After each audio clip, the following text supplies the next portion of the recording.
വയനാടിനും വേണ്ടി കൈകോർത്ത പ്രവാസ ലോകവും ജിദ്ദയിൽ വിവിധ മേഖലകളിലുള്ളവരുടെ നേതൃത്വത്തിൽ സഹായ സമിതി രൂപീകരിച്ചു. പുനരധിവാസ പ്രവർത്തനങ്ങൾക്ക് പരമാവധി സഹായം നൽകുമെന്ന് സമിതി അറിയിച്ചിട്ടുണ്ട്. സമാനതകളില്ലാത്ത ദുരന്തം വിതച്ച വയനാടിനു വേണ്ടി കൈകോർക്കുകയാണ് പ്രവാസ ലോകം.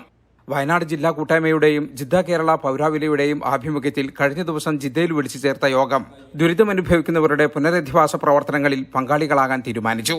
വ്യവസായികൾ, മത, രാഷ്ട്രീയ, സാംസ്കാരിക സംഘടനകൾ തുടങ്ങിയവയുടെ സഹകരണത്തോടെ ദുരന്തത്തിനിരയായവർക്ക് പാർപ്പിടം, ചികിത്സ, വിദ്യാഭ്യാസം തുടങ്ങിയവ ലഭ്യമാക്കാനുള്ള പ്രവർത്തനങ്ങൾ നടത്തും.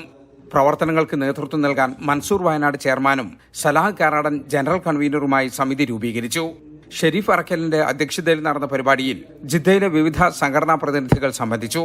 ജിദ്ദയിലെ പല കൂട്ടായ്മകളും ഇതിനകം ദുരന്തത്തിനിരയായവർക്ക് വീടുകൾ വെച്ച് നൽകുമെന്ന് പ്രഖ്യാപിച്ചിട്ടുണ്ട്. ഗൾഫിന്റെ മറ്റു ഭാഗങ്ങളിലും വയനാടിനു വേണ്ടി പ്രവർത്തനങ്ങൾ സജീവമാണ്. ജലീൽ കണ്ണമംഗലം, 24 ജിദ്ദ.